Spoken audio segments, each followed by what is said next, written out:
हमारे साथ बाबा बालकनाथ हैं, जिनकी सीट पर पूरे राजस्थान में नजर भी थी और सबसे ज्यादा कहा जा रहा था कि बाबा की सीट पर नजर है और ये सीट से बाबा जीतेंगे और मुख्यमंत्री बनेंगे। ये आपके समर्थक बहुत कह रहे हैं बार बार।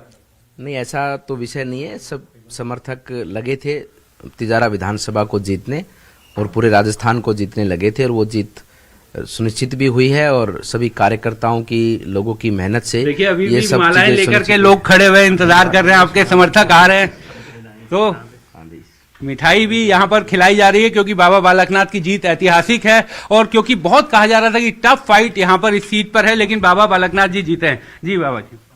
सब देखो, तिजारा की जनता जीती है चुनाव, सबने एकजुटता के साथ में इस चुनाव में योगदान दिया है और सब लोग, हमारे कार्यकर्ता सब मन और भाव से इस चुनाव के अंदर जुटे और सबके परिश्रम से चुनाव जीता गया है।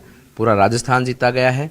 हमें सेवा का दायित्व मिला है और हम पूरे निष्ठा से, पूरे अंतरात्मा से हमारे तिजारा की जनता की सेवा कर, उनको वो हर खुशियां देकर उनके विकास को, रक्षा सुरक्षा हर स्तर पर तिजारा को आगे बढ़ाएंगे। बाबा जी, कौन सा ऐसा बड़ा कारण रहा कि जो आप इस जीत के पीछे देखते हैं? क्योंकि अशोक गहलोत भी कह रहे थे कि उनकी कई ऐसी योजनाएं हैं, चिरंजीवी है और तमाम ऐसी चीजें हैं जो उनको वापस सत्ता में लाएगी और रिवाज टूटेगा राजस्थान का, लेकिन रिवाज नहीं टूटा। देखिए, गहलोत जी की कोई ऐसी योजना नहीं थी। ये खाली झूठ का एक पिटारा था, झूठ का बवंडर था, धरातल पे कुछ नहीं था।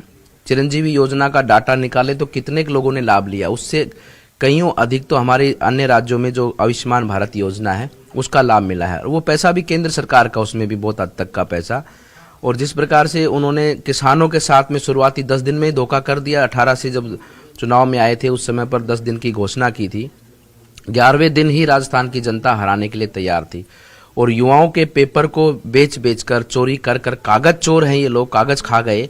ये तो चूहे के समान के लोग हैं, चूहा जैसे कागज खा जाता है ऐसे कांग्रेस के लोग कागज खा जाते हैं, पेपर का कागज खा गए। और महिलाओं के साथ में जिस प्रकार के दुराचार राजस्थान में हुए हैं, तुष्टीकरण की राजनीति को पराकाष्ठा पार कर गया पूरा राजस्थान। इन सब चीजों से राजस्थान की जनता त्रस्त थी और मौके के इंतजार में थी। अब मौका लोकतंत्र का आया था तो जनता ने अपना परिणाम दिया। अगर यही समय आज से 2 साल 3 साल पहले आ जाता तो राजस्थान की जनता उस समय भी यही परिणाम देती। आपकी सीट पर पोलराइजेशन करने की भी बहुत कोशिश हुई कि एकजुट होकर के वोट होगा, आपकी सीट फंस जाएगी, आपको फंसा दिया जाएगा। ऐसी कोशिशें को किस तरीके से देखते हैं, वो भी राजस्थान में? देखिए, मैंने तो कहा था कि ये मैच है हमारा, कितनी कोशिश कर लें। और मैंने तो ये भी कहा था कि कब्र में भी गए हुए हैं जो, उनको भी उठाकर वोट करा ले, तब भी वहां पर भारतीय जनता पार्टी जीतेगी, सनातन जीतेगा। बाबा जी, मुख्यमंत्री को लेकर अब बड़ा सवाल है और राजस्थान की जनता, देश की जनता सब जानना चाहती है। मैं वहां पीछे फोटो अगर मेरे कैमरामैन साथी दिखा सकें तो उत्तर प्रदेश के मुख्यमंत्री योगी जी की फोटो भी वहां पर लगी हुई है और योगी जी को आप भी बहुत मानते हैं, वो भी आपसे बहुत प्रेम करते हैं, आपके प्रचार में भी आए थे। तो आपने ये कहा लोग आपको सीएम के तौर पर देखना चाहते हैं। देखिए, लोगों की और बाबा की बहुत कृपा है, गुरु महाराज की, कि ये जीवन में इतनी बड़ी सेवा करने का अवसर मिल रहा है।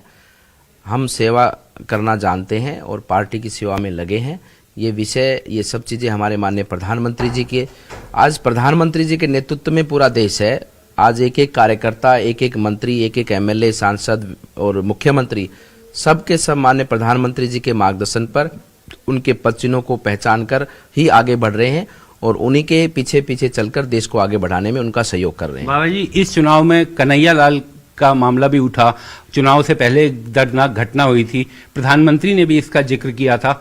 इस घटना के को किस तरीके से आप देखते हैं जो उस राज्य में हुई थी और क्या इसमें अब अंतिम न्याय तक पहुंचेंगे? बिल्कुल पहुंचेंगे। कन्हैया हैं और हमारी माताएं बहनें जिनके साथ में दुराचार हुआ है, हर एक को नागरिक, फिरौतियां मांगी गई राजस्थान के अंदर, लोगों का सरेआम कत्ल हुआ है, मर्डर हुए हैं राजस्थान में, गैंगवार आपस में हुई है। इन सब चीज़ों का अब जनता को न्याय मिलेगा और ये जितने भी गैंगस्टर राजस्थान में हैं, आप देखेंगे कि अब आपको ढूंढने से भी राजस्थान में मिलेंगे नहीं, क्योंकि इनका एक राज्य सुना है कि तेलंगाना में भी सरकार इनकी आ गई, तो कर्नाटक, तेलंगाना, ये सब लोग वहाँ भागेंगे अब, क्योंकि ये सब कांग्रेस के ही बिरादरी के लोग हैं, इनके पीछे पीछे भागते जहाँ जहाँ ये लोग जाते हैं।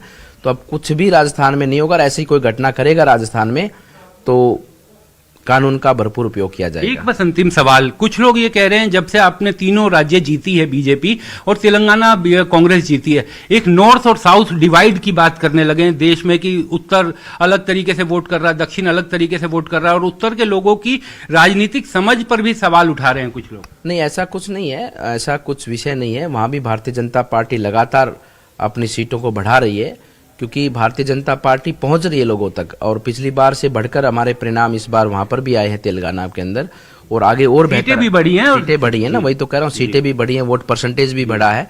आगे चलकर और भी बहुत बेहतर परिणाम आएंगे और वहां की जनता तक भी आज माननीय प्रधानमंत्री जी वहां पर भी माननीय प्रधानमंत्री जी कितनी लोकप्रियता है। जब वहां जाते हैं तो पूरे रास्ते जाम हो जाते हैं, लोग सड़कों पर आ जाते हैं, घरों से बाहर निकल जाते हैं, छतों पर चढ़ जाते हैं। आज प्रधानमंत्री उत्तर से दक्षिण, पूर्व से पश्चिम, हर दिशा में माननीय प्रधानमंत्री जी के फॉलोवर्स, उनके सब लोग उनको चाहते हैं और पूरी दुनिया चाहती है उनको। तो ऐसी कोई विषय नहीं है, वहां भी भारतीय जनता पार्टी का सीएम का फैसला कब तक हो जाएगा और क्या आज आप केंद्रीय वरिष्ठ नेताओं से मुलाकात भी करेंगे, क्योंकि बड़ी ऐतिहासिक जीत है? ये विषय मेरा नहीं है, मेरा विषय चुनाव लड़ने का था और भारतीय जनता पार्टी को हम सब कार्यकर्ताओं ने मिलकर सीट जिताकर दी है। अब हमारा काम वहां पर सेवा करने का है। बहुत बहुत शुक्रिया बाबा बालकनाथ जी। ये थे बाबा बालकनाथ। निश्चित तौर पर राजस्थान में जो जीत मिली है उसमें बाबा जी का एक बड़ा योगदान है और सीएम पद के दावेदारों में भी उनको बताया जा रहा है।